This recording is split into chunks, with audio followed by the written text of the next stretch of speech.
been a long career, and unfortunately you brought it to an end now. How have you coped the last couple of weeks? You know what, I've been fine. I've been actually been quite happy to know that I'm not doing my 18th pre-season or 19th pre-season, whatever it would be. I've been watching the lads go back and watching them, push to the limits, and I've been quite happy going to the gym and doing it myself. I dare say it'll be different when the season starts, because obviously I'll be kicking every ball, because I love playing football still. It's just, you just kind of know when it's your time. You said on your Yahoo blog that if I had to finish, I'd love it to be on a high. Well, second successive promotion, it's you can't really get much higher than that, could you? No, and that's been the good part of being at Salford. The last couple of years, as I've been transitioning out of playing full time, I've had challenges. It's been enjoyable. I didn't want to just finish and go down to sort of League Two or conference and be playing for nothing and just taking money. I wanted to be doing something that's moving forward, and that's given me the drive, and to be able to finish with back-to-back promotions, and have done my part. I'm proud of that, and I've enjoyed every minute of it. And as joint top goal scorer last season, you still got the knack for finding the net. Yeah, not bad. Considering I only played an hour every game, well, most games. But no, really enjoyed it, and it showed the spirit that we had. Joint top scorer with Pooley, and Pooley's been brilliant since he's come in the door. Really enjoyed playing with him, as I have with all the lads. But Pooley showed his class numerous times last year, and it's I think me leaving, I still leave the team in good shape. And is it quite fitting that you sort of ended your career up here, and it's maybe a stone's throw away from the cliff where it all started? Yeah, it's romantic. Yeah, it's quite romantic when you look at it that way.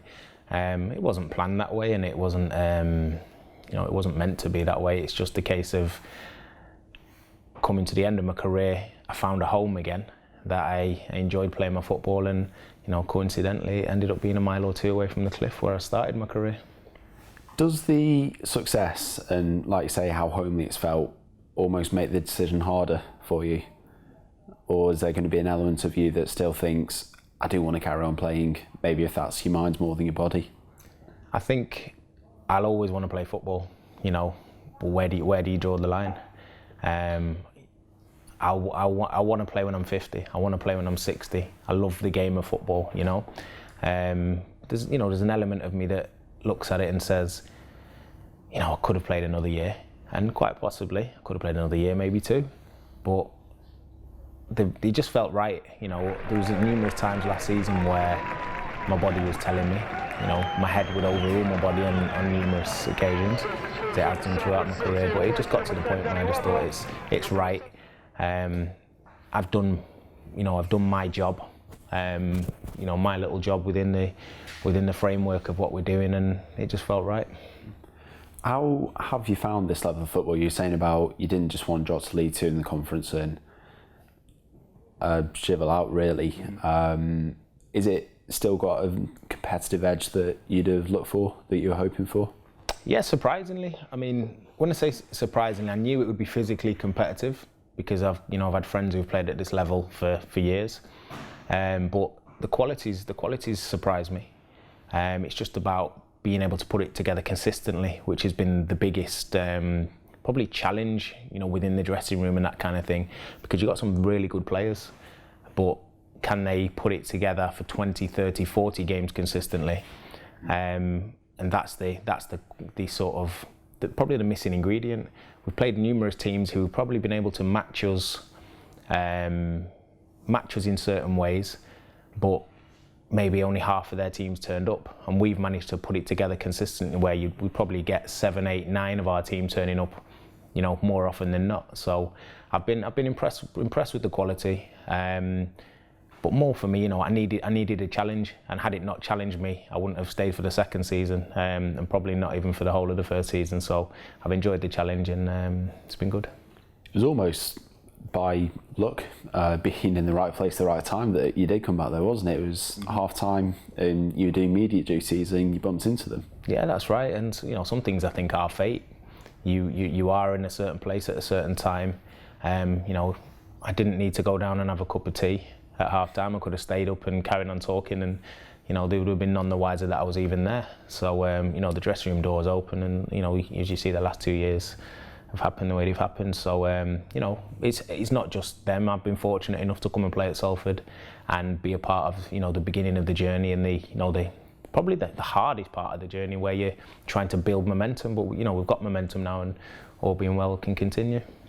Did it take much from the owners to convince you? Like, at that point, were you thinking that your career had gone and you were looking further, or?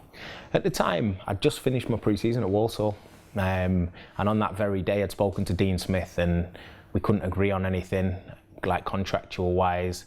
I hadn't scored any goals in pre-season. He said, basically I'd ticked every box apart from scoring a goal. I'd hit the post. I'd missed one-on-ones. I'd missed chances, and he couldn't justify signing me at that moment in time, regardless, because obviously there's no point signing a striker if he's not scoring any goals.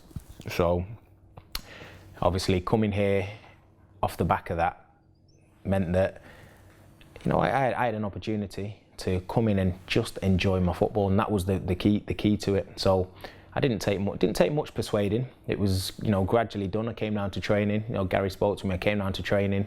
Had I not liked it, I wouldn't have stayed. I did have an offer from Carlisle at the time as well. It was pre-season, so there would have been one or two more I would have spoken to. But you just know, like I know now, I knew then that it was the right fit. The season before that, you spent time on Aki, another club who came up from non-league, Northern Premier League champions, to League 2 in 3 years. Mm-hmm. And obviously, it's another division now, and the calibre, as well as some of the teams around, is a lot higher. Yeah. But with momentum behind the club, do you really think that we can keep going up to achieving the dream? I do. I don't. And there's no reason why not. I mean, it's only people's beliefs limit where you can go. And from the moment we walk in through the door here, the bar's been set at the top of the club, and it filters all the way down. People want, everybody here wants to win, and the result of you winning is gaining promotions. And that, if you're winning more games and you're beating your opponents more often than not, then you're gaining promotions, and the momentum's definitely there at the moment. How important have the fans been? Because I think there's a lot of belief now growing among them that this is something special, this is something individual, not that it wasn't before. How important is that, the growing fan base, and obviously the ground of elements that are going to be planned? Firstly, the fans have been absolutely brilliant. They've grown in numbers, but you've still got the core that was here from the first day I walked through the door. And rightly so, at the beginning, some of them were sceptical about what was happening at their football club, because it was all change. Regardless, they've been the core of what's going on, moving the club forward. They've been at every single game, in their numbers. You've heard them, on the pitch. You can hear how vocal they are.